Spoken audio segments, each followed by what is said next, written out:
to a journey into the unknown. Tonight, we explore the shadows where history and mystery intertwine, uncovering stories that defy explanation and challenge what we think we know. Prepare to leave the familiar behind and embrace the strange, the eerie, and the unexplained. Light your lanterns, and let's venture into the obscure. The sands of Egypt whisper secrets of civilizations long gone, where the line between the mortal and the divine was often blurred, and the cosmos was a canvas for the gods' will. This land, home to towering monuments and ancient mysteries, did not simply emerge from the desert. It was crafted by generations of people who sought to understand their place in the universe. From the great pyramids that touch the sky to the hidden temples carved in stone, the echoes of ancient beliefs and forgotten knowledge still linger in these sacred places. Egypt's history is a tale of ambition and reverence, of great rulers and celestial wonders. The pharaohs saw themselves as the chosen intermediaries between the people and their gods, and the monuments they built were not merely symbols of power, but testaments to their divine connection. This connection to the divine was reflected in every aspect of Egyptian life, from the construction of grand structures aligned with the stars, to the complex rituals that guided them from birth to the afterlife. Yet, before the world of the pharaohs took shape, there were whispers of an earlier people, those who first looked to the heavens and carved their place in history. To uncover the roots of this celestial tradition, we must journey beyond the time of the pharaohs, back to a place where the earliest seeds of Egypt's cosmic knowledge were sown. Our path takes us to Nabta Playa, a remote region in the Nubian desert, where thousands of years before the pyramids rose and temples stood, a group of people sought to make sense of the world around them by gazing at the stars. Long before the rise of the great pharaohs, beneath the sun and stars of the Nubian desert, an ancient society thrived. Situated about 100 kilometers west of Abu Simbel, the site of Nabta Playa now stands as a testament to the sophistication of a people who may have laid the very foundations of what would become ancient Egypt. These early inhabitants of Nabta Playa were not mere wanderers, but pioneers of astronomy, agriculture, and social organization, elements that would later define Egyptian civilization. The society of Nabta Playa predates the pharaohs by over 3,000 years, establishing a sophisticated community at a time when much of the world was still primarily nomadic. The heart of Nabta Playa is marked by its iconic stone circle, an arrangement of carefully placed megaliths aligned with the summer solstice. This circle, built as early as 5000 BC, is more than 1,000 years older than Stonehenge, indicating an advanced understanding of celestial cycles long before similar structures emerged in other parts of the world. The alignment of these stones shows that the people tracked the cycles of the sun, using the solstice as a marker for the arrival of the monsoons that brought life-giving rains. This deliberate effort to map the heavens suggests they were an early precursor to the sophisticated astronomical and religious traditions that flourished in ancient Egypt. But Nabta Playa was more than an observatory. It was a social and ritual center, where early forms of religious practices and social organization began to take shape. Archaeological evidence reveals traces of ceremonial offerings, pottery, and stone structures resembling burial mounds, indicating that the inhabitants of Nabta Playa were not only observing the stars, but weaving their movements into their rituals and beliefs. Fred Windorf, the archaeologist who led excavations at the site, said, "The symbolism embedded in the archaeological record of Nabta Playa in the 5th millennium BC is very basic, focused on issues of major practical importance to the nomads: cattle, water, death, earth, sun, and stars." This suggests that these early rituals and observations at Nabta Playa laid the groundwork for the religious and cultural practices that would define ancient Egyptian society. The larger stone structures at Nabta Playa may have also served a symbolic purpose. Some scholars believe that the megaliths were aligned with the constellation Orion, a celestial figure later associated with Osiris, the god of the afterlife in ancient Egyptian mythology. This early connection to Orion hints at the continuity of religious symbolism that carried on through the ages.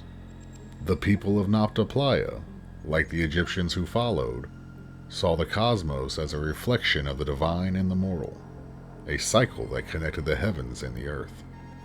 In addition to its celestial markers, Nabta Playa was a thriving center of early agriculture. The seasonal rains that filled its lakes allowed for the cultivation of crops like sorghum, marking one of the earliest transitions from a hunter-gatherer society to a more settled, agrarian way of life. This agricultural knowledge, combined with their sophisticated understanding of the stars, suggests that Nabta Playa's people were innovators, whose achievements would echo through history. Today, Nabta Playa stands as a silent witness to an era long before the construction of Egypt's great temples and pyramids. It offers a glimpse into the minds of people who watched the heavens, mapped the stars, and built monuments that reflected their cosmic beliefs. It's not hard to imagine that the descendants of these early astronomers carried with them the seeds of knowledge and culture that would blossom into one of the greatest civilizations the world has ever known. As Egypt evolved from its earliest roots at places like Nabta Playa, the people of the Nile began to look beyond their borders. Their understanding of the stars, their mastery of agriculture, and their devotion to the gods led them to seek out distant lands, both for material riches and spiritual connections. It was in this pursuit that they ventured toward a place they called Ta Netjer, or also known as the Land of the God.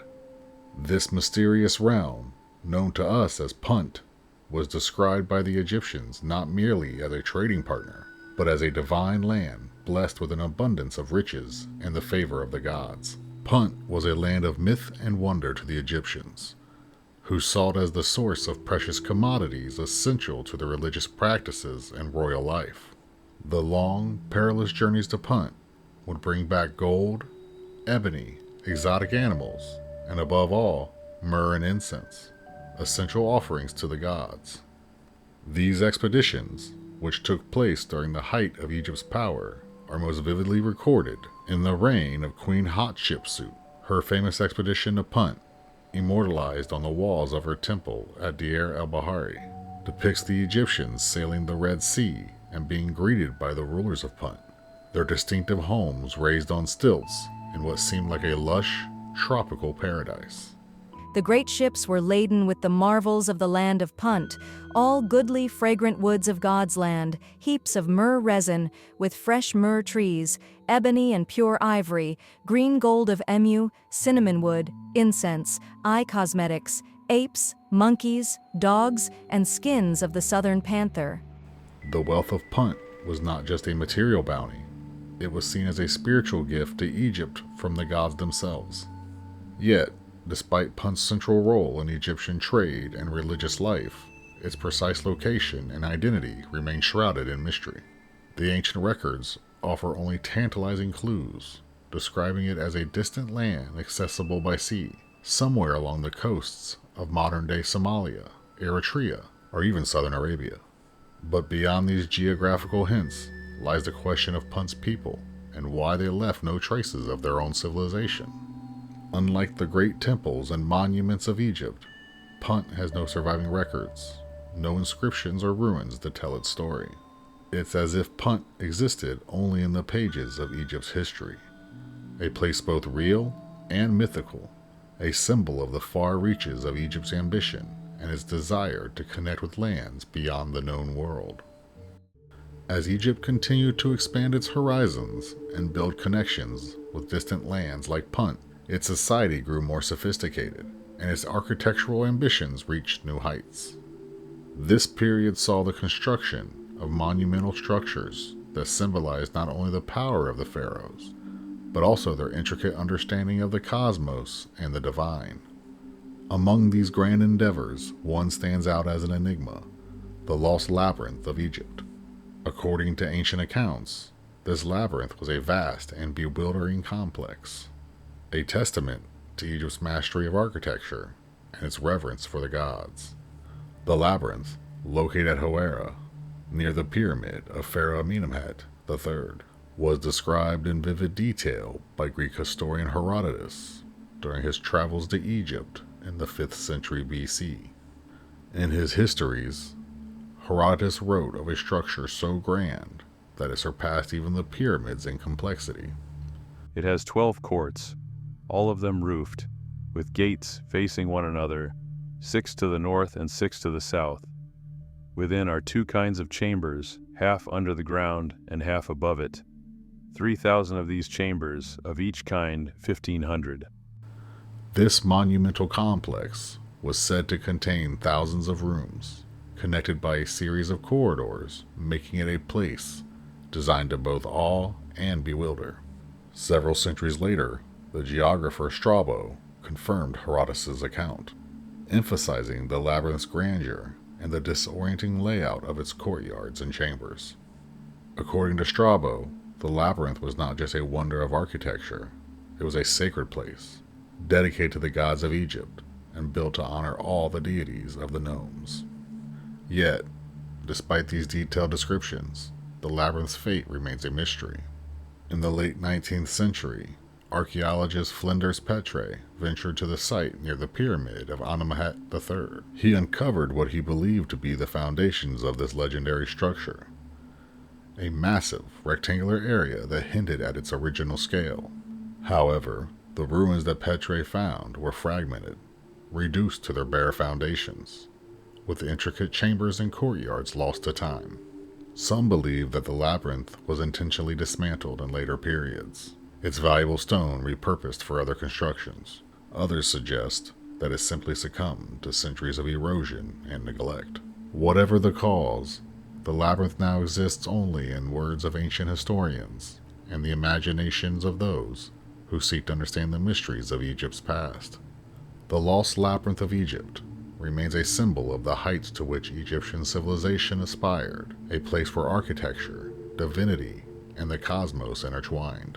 From the early celestial markers of Nabta Playa to the distant lands of Punt, and finally to the grand temples and monuments that stood in Egypt's heartland, the labyrinth embodies the culmination of a society's quest to leave its mark on the world and its legacy to the gods. From the early stargazers of Nabta Playa, who aligned their stones with the heavens, to the traders who ventured to the distant and mystical land of Punt, and finally to the architects of the labyrinth of Hawara, the story of ancient Egypt is one of exploration, ambition, and reverence for the divine. Each of these places tells a part of a greater narrative, a tale of a civilization constantly pushing the boundaries of what was known, both in the physical world and in the mysteries of the cosmos. And yet, countless more mysteries lie buried in the sand, hoping to one day be unearthed. These stories remind us of how much remains hidden, inviting us to keep searching, questioning, and looking to the stars for answers. As we lower our lanterns for now, remember, the world is brimming with mysteries, just waiting to be explored. If you enjoy this journey, leave a like in the comments, share your thoughts, or suggest where our next adventure should take us. Until then, keep your lanterns ready, your minds curious, and your light shining. See you in the next chapter of Observing the Obscure.